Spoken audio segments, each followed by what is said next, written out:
गरुड़ देव की पीठ पे बैठ के उड़ के आयो है, तभी तो तुझसे बहुत पहले आके यहाँ बैठ गओ ना। आ देख ले, आ जा। देखो कैसे बैठ के सब पहरा दे रहे हैं कि कोई पंछी अनाज ना चुगले, और तुम दोनों व्यर्थ में इन सब पर दोष लगा रही हो। कान्हा के निकट जाने का प्रयास भी मत ही करना। पहले मेरे लल्ला पर आरोप लगाती हो, फिर उससे मिलना भी चाहती हो।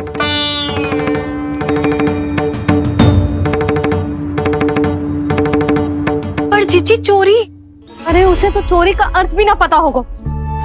तुम दोनों को नारायण का भय भी ना है क्या? हाँ, मेरे लल्ला पर आरोप लगाने से पहले तुम दोनों को लज्जा ना आई? हे नारायण, अब आप ही बताओ मैं क्या करूं। लग तो है किसी की घोर दृष्टि लगी है कि बार बार मेरे लल्ला पर आरोप लगते हैं। किसी की क्या, तुम दोनों की दृष्टि लगी है। या तो तुम दोनों मनगढ़ंत कथाओं को सत्य बताना छोड़ दो, या फिर कृपा करके मेरे घर आना बंद कर दो।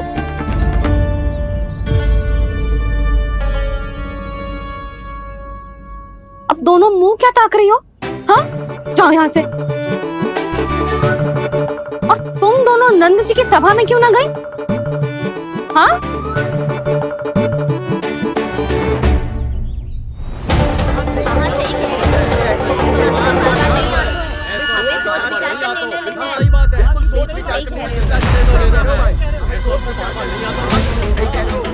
जी कौन?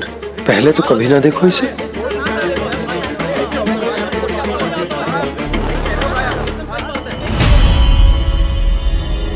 कहाँ को? बस करो।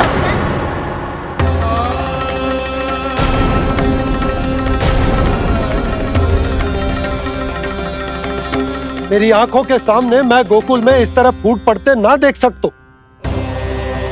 राजा हूं मैं, परंतु आज तक मैंने कोई भी निर्णय आप सब पर ना थोपो, और ना ही आज थोपूंगा।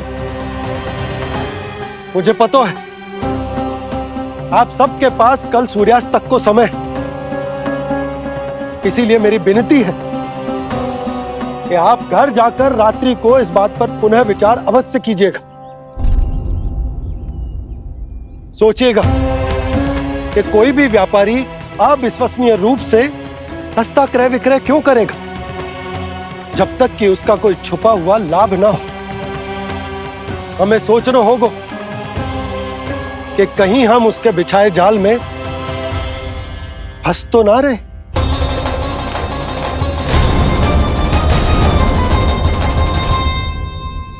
बच गए भैया, जैसे तैसे ही सही, पर समय से पहले पहुंच ही गए हो।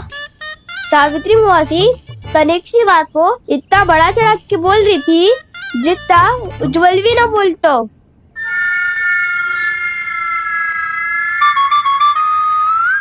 वैसे आनंद तो बहुत आयो, सच्ची। हाँ, बेहतर लगा तो माखन भी तो मिला और परोपकार भी होगा। बता कान्हा, और किसके घर जाना है अब? आज ही तो हमें शिक्षा मिली है, इतनी शीघ्र भूल गए तुम सब। लोग के चक्कर में पड़ोगे तो फंसोगे। लोग के चक्कर में पड़ोगे तो फंसोगे।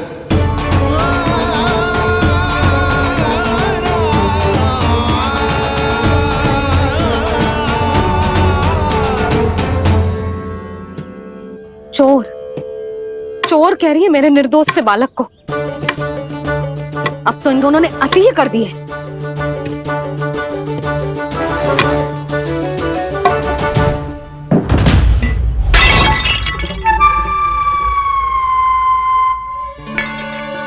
से भी अभी फूटना था। वैसे ही मैं इतनी चिंतित हूं। कैसे समझाऊं इन गांव वालों को?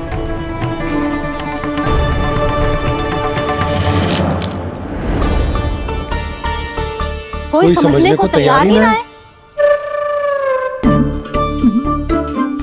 लगता है सबकी बुद्धि भ्रष्ट हो गई है। सही कह रही हो यशोदा तुम।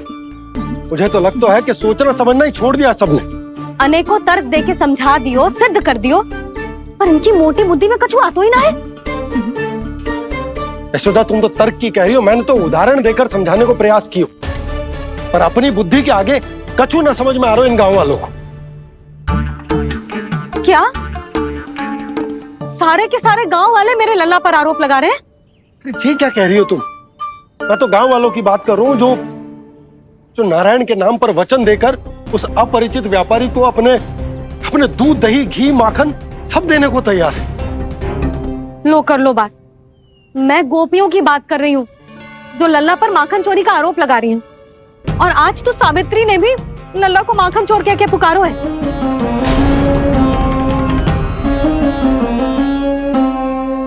सावधान यशोदा, कहीं बड़ा होकर माखन चोर ना बन जाइए।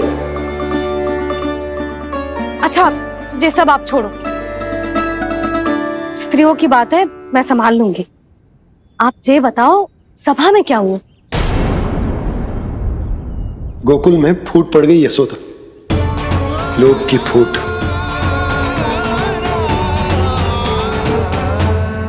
अरे रुको रुको रुको, व्यापारी जी रुकिए रुकिए। नंदराज ने प्रयास तो बहुत किया था व्यापारी जी, पर कुछ व्यक्तियों को छोड़ करके किसी के कान पे जूं तक नहीं रेंगी। इसका अर्थ फूट पड़ चुकी है लोभ की वजह से। बहुत ही शुभ समाचार लाए हो गुप्तचर। अब शीघ्र ही दिखेगा लोभ का चमत्कार।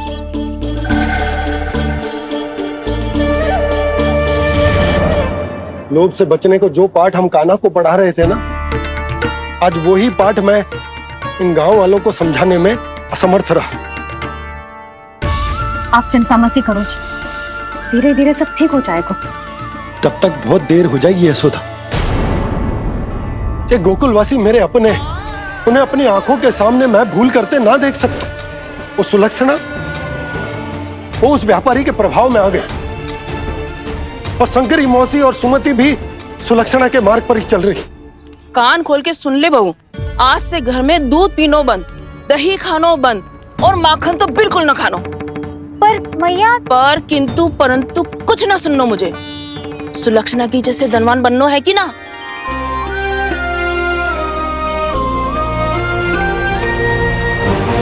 तो फिर जैसा मैं कहती हूँ वैसा कर, तभी तो अधिक से अधिक दूध, दही, माखन बेचकर अधिक से अधिक धन अर्जित कर पाएंगे हम।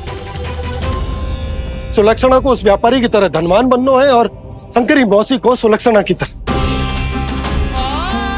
ऐसे तो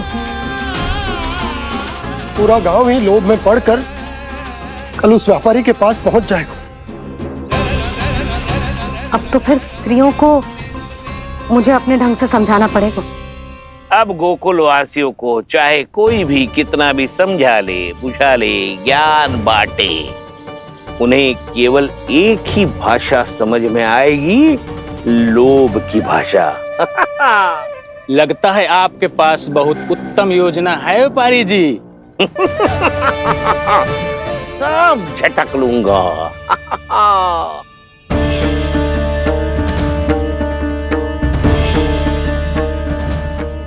आपको क्या लगता है प्रभु, मैया के समझाने से गोपियाँ समझेंगी?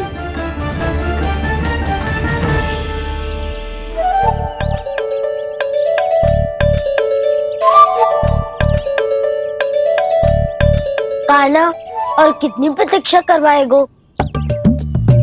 अब बता भी दे, माखन चुराने किसके घर जाना है? इतना आसान ना है निर्णय करना, समय लगता है, सोच विचार करना पड़ता है। पर ये निर्णय किया कैसे जाए पता है मुझे। लगता है ये निर्णय करना पड़ेगा कि बचना कैसे है।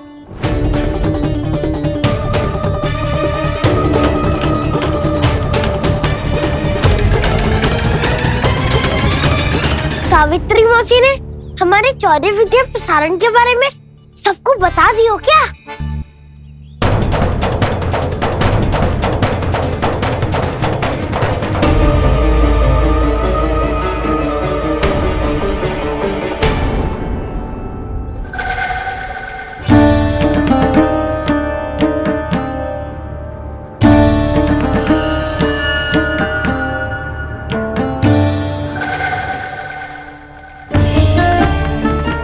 माँ शीघ्र आओ, छोटी माँ बुला रही है।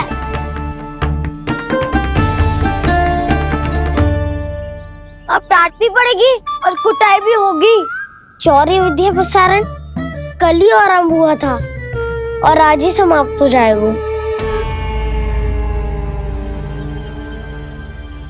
सब इतने गंभीर क्यों है आज?